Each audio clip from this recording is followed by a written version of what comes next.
John White. He didn't lift the badge, he didn't call for the ball, he didn't chase the cheer, he just moved. Through spaces no one saw. Between defenders no one marked. Before the game even noticed he was already there. And by the time it did, he was gone. They called him the Ghost. Not for drama, not for flair, because he arrived without sound and left without trace. No pose, no headline, no statue, just silence where greatness used to be. He was 27, one storm, 1 second, and the echo was all we had left. No farewell match, no tribute, no time to understand what we'd just lost. Only memory. The kind that moves softer than film, but deeper than noise. The lane held its breath when he drifted, waiting for the moment he'd already seen.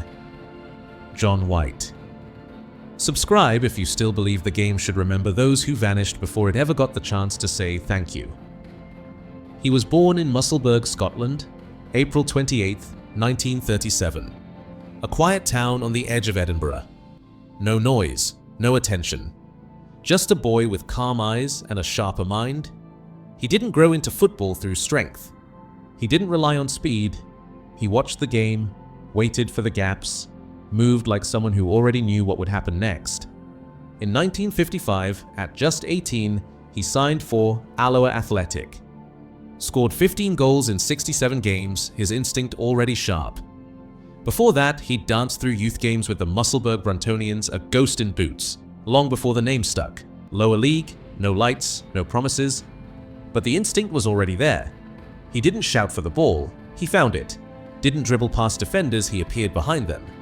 Then came Falkirk in 1958. A step up, a bigger stage.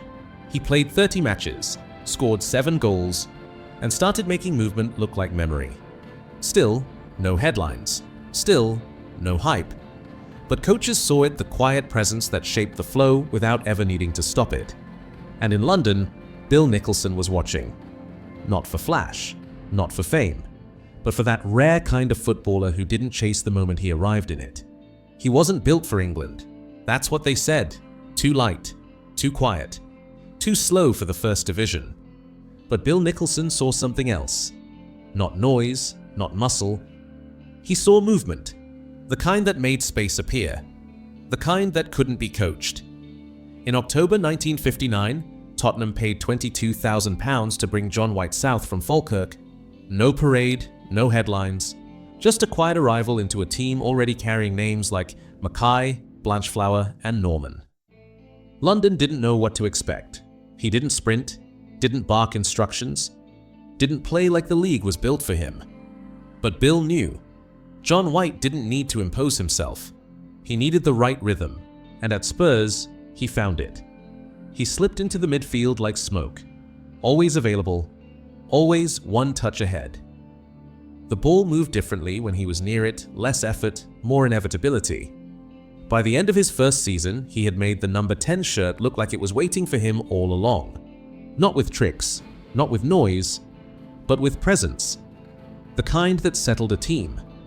The kind that made the extraordinary look simple. 1960 to 61. The year Tottenham made history. League champions. FA Cup winners. In the FA Cup semi-final that same season, a 3-0 win over Burnley, it was White's vision and calm that gave Spurs control. Not on the score sheet, but in every phase of the play. The first club of the 20th century to do the double. And in the middle of it all, John White. He didn't lead with his voice, he led with his understanding. Between Danny Blanchflower's mind and Dave Mackay's fire, John White was the calm in the chaos, the link between intelligence and instinct. Dave Mackay said, "John was a genius who didn't need to shout, he just made everything work." He played 31 league matches that season, scored 10 goals. But his value couldn't be measured in numbers. He didn't dominate matches, he shaped them. Always in motion, always in space. Always where the pass needed to go even before the pass was made. Fans began to notice. The ball moved differently when he touched it. The tempo slowed. The panic faded. The pitch felt like it belonged to him. They called him the Ghost because he arrived before anyone was ready and vanished before anyone reacted.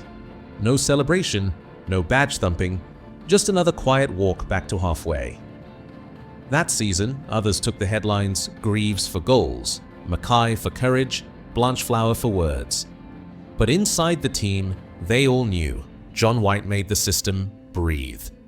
The double made Spurs legends, but it was White's unseen rhythm that gave him his name.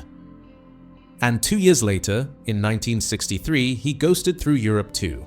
Spurs beat Atletico Madrid 5-1 in Rotterdam, a British club conquering Europe, and the ghost was there. He set the tempo for Greaves' opener, weaving Spurs' rhythm. He moved around them.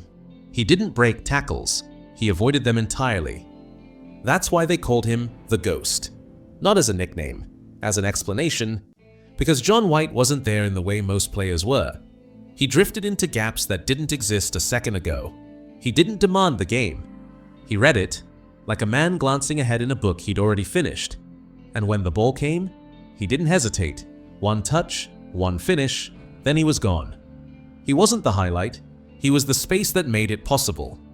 Teammates felt it, defenders hated it, because you couldn't stop what you couldn't see, and you couldn't mark what had already moved. Jimmy Greaves said it best. White was always there. You didn't always see it until after the ball hit the net.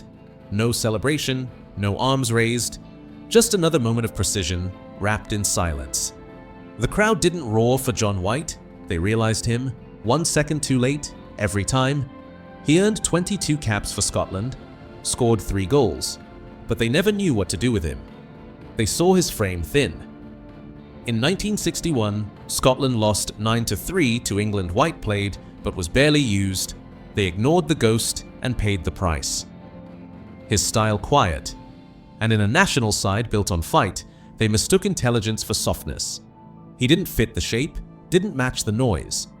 In a midfield that wanted thunder, John White offered thought. Jimmy Greaves said, "Scotland missed a trick with John. His brain was too quick for them." He was overlooked, underused, sometimes benched, sometimes left out entirely. But he never complained, never pointed fingers. When they called, he went. When they didn't, he waited.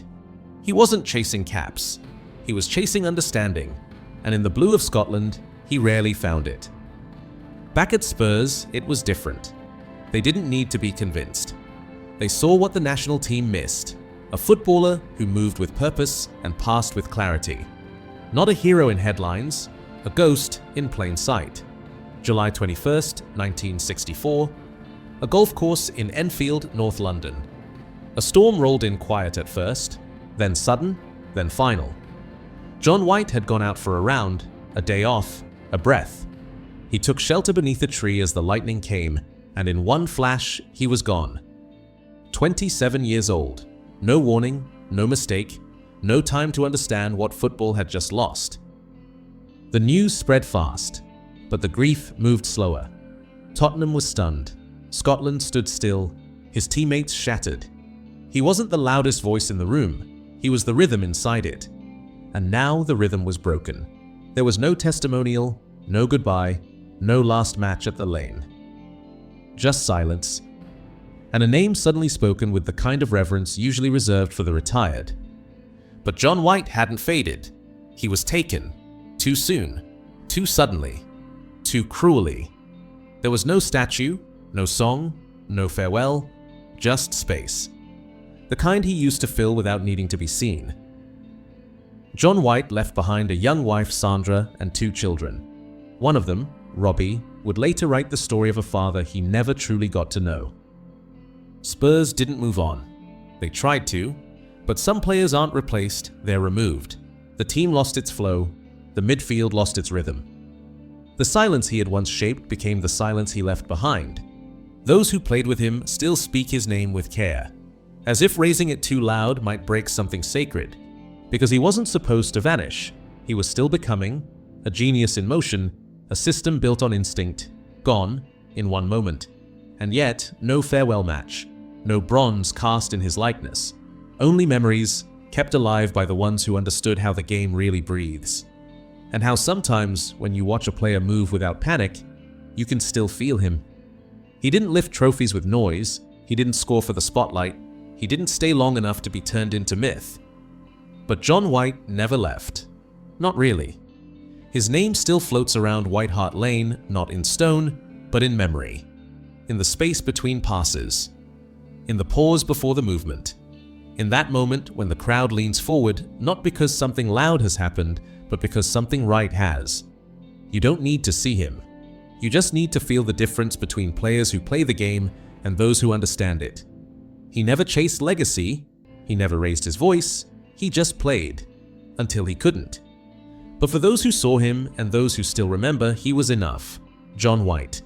The ghost who disappeared too soon. And never truly faded.